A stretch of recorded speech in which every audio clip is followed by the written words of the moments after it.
পৃথিবী আমার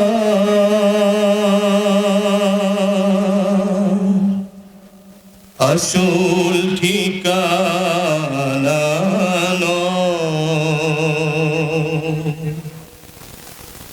পৃথিবী আমার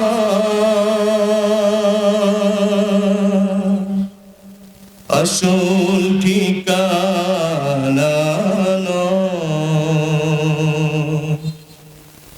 মরণ একদিন মুছে দিবে সকল রঙিন পরিচয়। পৃথিবী আমার আসল ঠিকানা নয়। মিছে জীবনের বন্ধন,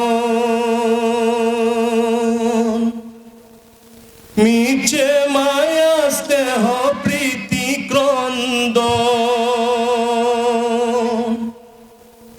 মিছে জীবনের বন্ধন, মিছে মায়া স্নেহ প্রীতি ক্রন্দন, মিছে জীবনের রং দুনু সাত রং, মিছে দুদিনের অভিনয়।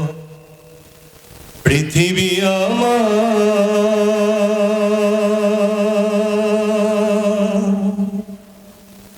আসল ঠিকানা নয়। পৃথিবী আমাদের কারোরই আসল ঠিকানা, ঠিক না? কারোরই আসল ঠিকানা পৃথিবী নয়, ঠিক কিনা? আমাদের সকলকে একদিন এই পৃথিবী ছেড়ে, এত সুন্দর সুজলা সুফলা পরিপাটি এই সাজানো পৃথিবীকে ছেড়ে একদিন আমাদের সকলকেই চলে যেতে হবে। বুড়া হোক, যুবক হোক, যেই বয়সেরই হোক, একদিন এই পৃথিবী ছেড়ে চলে যেতে হবে, ঠিক কিনা বলুন? এজন্য আমি সকলকে অনুরোধ করব, যাদের কানে এই মাইকের আওয়াজ যাচ্ছে, এই জীবনের একটা দিন একটু আল্লাহর জন্য দিয়ে দেন না। হতে পারে আল্লাহ এই উসিলা আপনার জীবনকে সুন্দর করে দিতে পারে। আপনার জীবনের যত ব্যর্থতা আছে সবকিছু আল্লাহ মুছে দিতে পারে, পারে কিনা আল্লাহ তাআলা?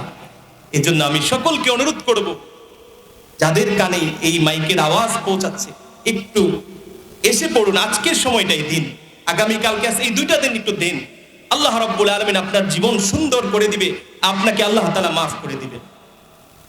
এজন্য আমি সকলের কাছ থেকে আরেকবার শুনতে চাই, যারা এখানে আছেন আপনারা শেষ পর্যন্ত থাকবেন তো ইনশাআল্লাহ? কে কে থাকবেন একটু হাত তুলে আল্লাহকে দেখান। নারে তাকবীর, নারে তাকবীর, আল্লাহু আকবার। মাশাআল্লাহ, মাশাআল্লাহ। আল্লাহ তাআলা সকলকে কবুল করুন, আমিন। এবার আমি সুসংবাদটা দিব। আমি আল্লাহর নবীর একটা হাদিস আপনাদেরকে শোনাবো এবং সুসংবাদটা দিব। আল্লাহর নবীর হাদিস, রাসূলুল্লাহ সাল্লাল্লাহু আলাইহি ওয়াসাল্লাম বলেন, আল্লাহ রাব্বুল আলামিন কিছু ফেরেশতা নিযুক্ত করে রেখেছেন, যারা দুনিয়ার বিভিন্ন এলাকায়, অলি গলিতে, বিভিন্ন গ্রামের ছোট ছোট রাস্তাতে ঘুরে বেড়ায়। ওই ফেরেশতাদের কাজই হচ্ছে এই বিভিন্ন এলাকার, বিভিন্ন গ্রামের, বিভিন্ন আপনার অঞ্চলের ছোট ছোট অলি গলির রাস্তা দিয়ে ঘুরে বেড়ানো, এটাই তাদের কাজ। তারা কি খুঁজে? তারা দেখে যে কোন জায়গাটায়, এলাকার কোন জায়গাটায় মানুষ একত্রিত হয়েছে, একটা সুন্দর মজমা করতেছে, এরকম মজমা করছে যেখানে আল্লাহ রাব্বুল আলামিনের বরত্বের কথা বলা হচ্ছে, আল্লাহ রাব্বুল আলামিনের প্রশংসা করা হচ্ছে, আল্লাহ রাব্বুল আলামিনের একত্ববাদের কথা বলা হচ্ছে, জান্নাত জাহান্নামের কথা বলা হচ্ছে। এরকম মজলিসগুলো তারা খুঁজে বেড়ায়, বলুন সুবহানাল্লাহ।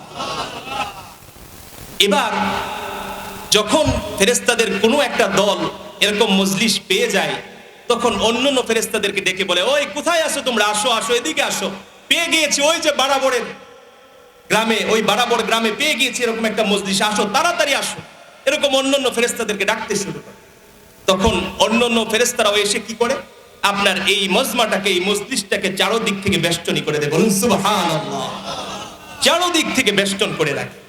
আরেক রেওয়ায়েতে এসেছে এরকম আস্তে আস্তে ফেরেশতারা একজন আরেকজনের উপরে বসতে বসতে আসমান পর্যন্ত চলে যায়। সুবহানাল্লাহ।